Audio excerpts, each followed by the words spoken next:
Now for our story. David Bowman had spent a busy day during which he'd accomplished a number of important errands which kept him away from his ordinary duties as president of the Wakefield Trust and Savings Bank. Now it is late afternoon as he drives up to the auto court at the other end of town and parks in front of the small cabin which has been Bill Meade's home for several years. David walks up the shallow steps of number 7, sees the door ajar. He pushes it open a little more and peers in. Well, the room inside is in considerable disorder. There is a worn calfskin suitcase on the bed, a pile of books stacked on the table with a framed photograph of Peggy Douglas on top, and Bill's clothes are draped over the back of the one easy chair. The young man turns quickly, a handful of ties in his hands, as he hears, Hello, Bill. Well, hello, Mr. Bowman. Mind if I come in for a minute? Of course not. But as you see, I'm in kind of a mess. Yes, I see you are. Oh, here. Let me clear a space for you to sit down in the easy chair. You sure I won't mess up your best suit, Bill? I'll try not to lean back. Nothing could hurt that suit if it survived this long. Gosh, Mr. Bowman, if I'd known you were coming, I'd have tried to get all this out of the way sooner. No, that's all right, my boy. When a man moves, there's bound to be a little confusion. Confusion is right. I had no idea I'd accumulated so much junk. Well, don't let me interrupt you, Bill. You go right ahead. We can talk while you work. Okay. Gosh, I'll sure be glad to have this over with. One thing about moving in with me, Bill, I think you'll find it an improvement so far as meals go. I see you've been more or less living out of cans. Oh, you mean all the stuff there in the kitchenette? Yeah. Yeah, I got the culinary department down to a minimum. Give me a can of soup and a can opener, and I've got dinner. Oh, by the way, I better put all that stuff in a carton and bring it over. Maybe Sarah can use it.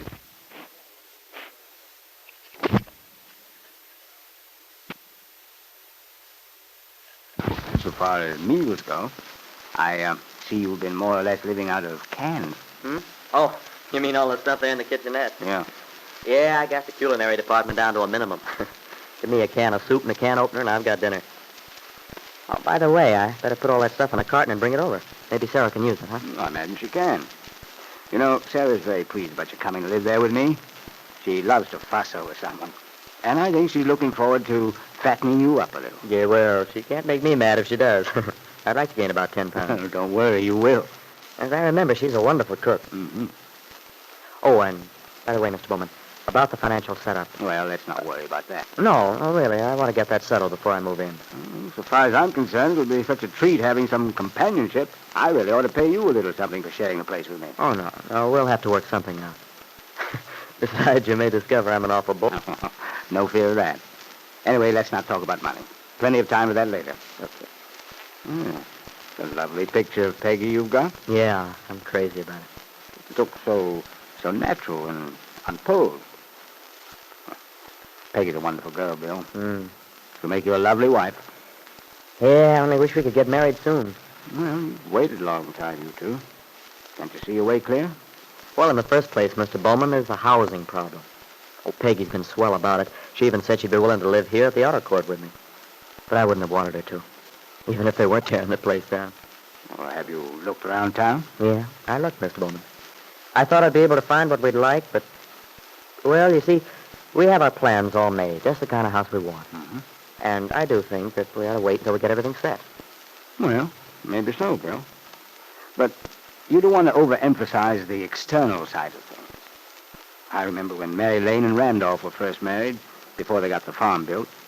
They lived in one room, and they were perfectly happy. Yeah, I guess Aunt Mary could make even an igloo or a tent seem homelike. That's right. And I have an idea Peggy has the same gift. Yeah. But you see, well, it isn't just that, Mr. Bowman. There's several other problems we have to take care of. What do you mean, Bill? Well, the main thing is Kitt. I had a phone call last night from Paul Cromwell in Miami. Kitt's down there, and she's ill. Yes, I know all about it, Bill. About Kitt's mental breakdown. You do? Yes. That's the main reason I came over to see you. But how did you find out? Mary Lane came to see me early this morning. Oh. She thought I ought to know about it. I see. Well, Paul told me about Mr. Calvert's refusing to help Kitt. So I figured that meant it was on my shoulders, since I had once been married to her. Yes, I knew you'd look at it that way, Bill. That is, I was sure you wouldn't shirk a responsibility you felt was actually yours. But you see, Bill, Mary Lane and I both agree that it isn't right for you to be burdened with such a problem. You and Peggy. Oh, that's mighty nice of you, Mr. Bowman. But, After all, Bill, Kitt's my niece. That's a blood relationship which certainly outweighs the fact that you and Kitt were once married. Well, I don't know. I've been thinking about it all day. What to do for her, how to get her back here. Regardless of what happened between us, I can't help feeling sorry for Kitt. Yeah. Nor can I, my boy. Even knowing Ben Calvert, it's hard to believe he could have refused to come through for his own daughter when she's in trouble. I talked to Ben today. Went to see him about it. You did? What did he say? He flatly refuses to do anything. But why? Surely he has some feeling for Kitt. I think he would, Bill. Of course, nobody knows better than I do what a stubborn man he is. But if Paul told him what he told me, about her being irrational, out of her head, I don't see how Mr. Calvert could know about it without wanting to do something for her. Ben's explanation is that he's not even sure Kitt's really ill. Not sure? Well, what on earth does he mean by that? Of course, I don't know the whole story. Mary just gave me the highlights, I suppose. You probably know more details about her illness than I do. Well, I don't think there's any doubt about her being ill. Well, I'm going down there and check up on things. You mean you're going to Miami? I think I should, Bill. After all, she's my niece, and I intend to see she has proper care. Oh, gosh, Mr. Bowman, I think that's swell of you. If I can help in any way, be sure to let me know here. Thank you, my boy. But I don't think it's your responsibility. I bought my train ticket this afternoon. When are you leaving? Tonight. I'll get to Chicago in time to board the plane for Miami. If she can travel, I'll bring her right back with me. I see. Well, have you made any plans for taking care of her when you bring her home? Yes, I called the sanitarium at Huntsville today. It's a very nice place. And they have room for her, thank heaven. I was afraid they'd be overcrowded, but the arrangements are all made. Gosh, you haven't wasted any time. I hope to be able to find a nurse in Miami who will be willing to come back with us on the train. Then I can pay her return fare to Florida again. Yeah, I guess you'd need somebody to look after her on the way out here. Poor Kitt, in a spot like this. You know, it's hard to imagine her being helpless.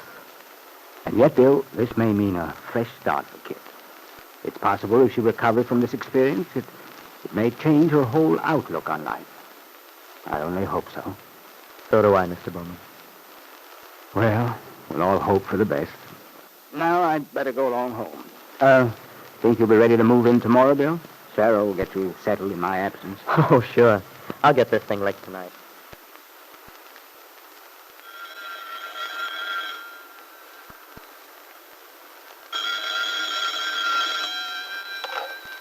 Hello?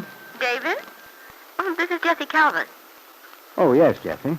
I hope I'm not disturbing you. Not at all. The thing is, Ben left after you did this morning, and, well, I've been thinking about it all day. Wondering if you two came to any decision. Well, yes, I suppose one could say we did. Ben wouldn't say much, but I gathered he hadn't changed his mind. I mean, about Kitt. That's right, Jessie. I'm afraid that's just about the size of it. I see. That's too bad in a way. I mean, if the girl's actually ill. Have you any idea what's going to happen? I'm taking things into my own hands. You are? I bought my train ticket today. I'm leaving tonight for Miami. Oh, I see. Yes, Jessie, I intend to bring Kitt back here to Wakefield right away. Back to Wakefield. Jessie Calvert hung up the telephone, walked slowly into the other room. The thing she feared, had tried to avoid, was happening. Kitt was to return. And even if she were not living in Ben's big house on 11th Street, she would be somewhere nearby, a constant threat to everything Jessie desired to achieve. For then there was always the chance of a reconciliation between father and daughter. And above everything else, Jessie wanted to keep Ben and his daughter Kitt apart.